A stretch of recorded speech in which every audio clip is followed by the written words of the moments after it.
Okay, so I figured out it's a M8 by 1.25 pitch, and it goes in there, but the wonderful world of Home Depot only had 20 millimeter, which is, an inch. It would have been too short, or 30, which is way too long. So I'm probably gonna have to hit this with a grinder and chop off the end or something to make it work. But yeah, so I'll drill some holes and we'll try it out. Hopefully I got all the parts I need this time, for real this time. Okay, so there's the engine mounted. I didn't need to cut the bolts. They just barely fit. So, in theory, I can throw the engine in there or something, and it fits. So that'll leave some clearance on the wheel there, clearance over there. I'll probably flip that hub around like I was talking about. Same thing for here, make room for the brake on this side.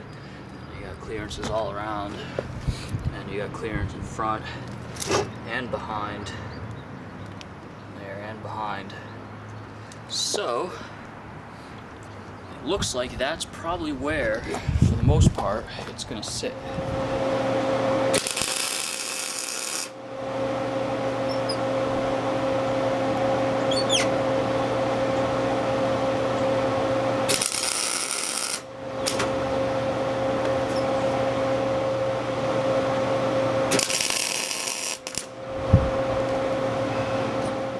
Okay, now the same thing is happening here where, I want to put this on top because I don't want the sharp edges exposed to your legs or anything, but it won't sit because the radius in here and the angle. So I'm going to take the grinder and round this off a little bit more. I started, wasn't quite enough.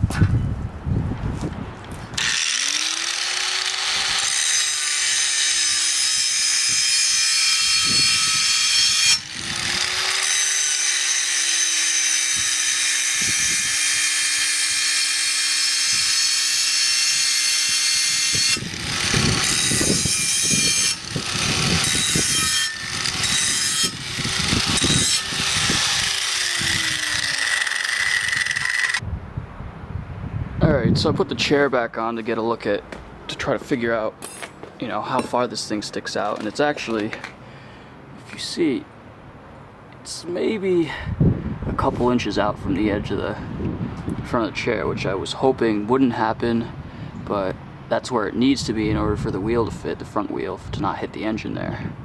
So I started thinking of ways, because originally I was going to have this shaft, for steering for that one wheel there, just go through the frame here, and then have a sleeve around it, and I have to weld that, and that'd be kind of a pain in the ass to get in the inside and weld around in there in the angle, and then you gotta cut a hole out here and everything. So what I think I'm gonna do now is put the sleeve out on the edge like that, and then so as it's not floating too much in the air, I'm gonna put a notch.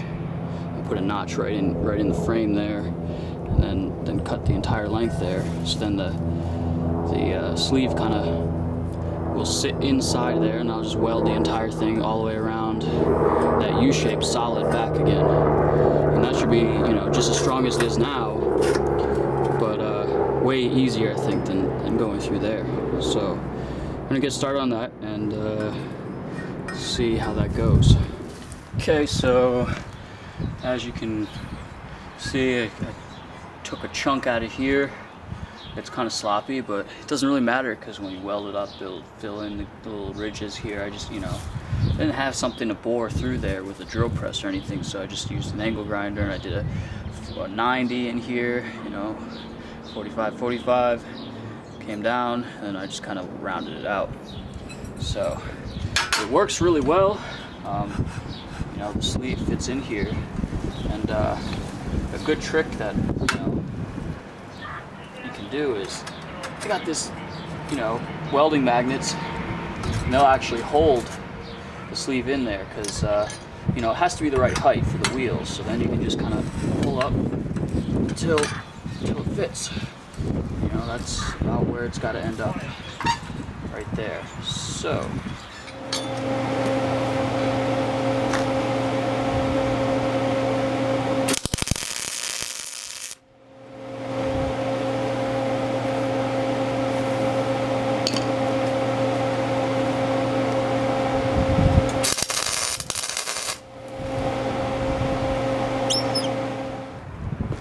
Cut it off before we get blown away.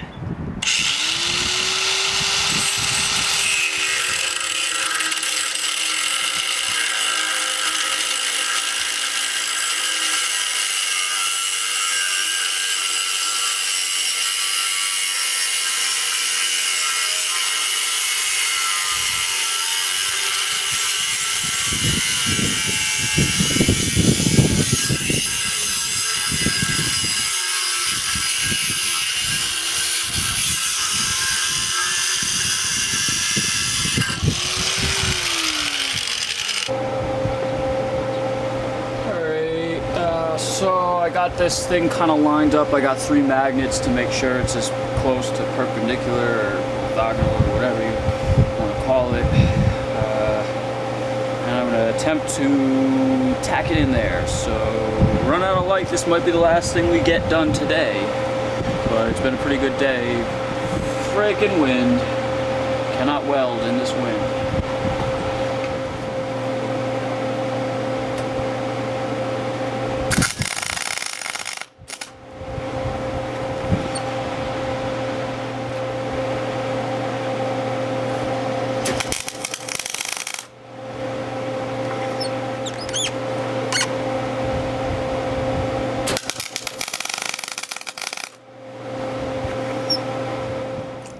There you go, a somewhat drivable machine.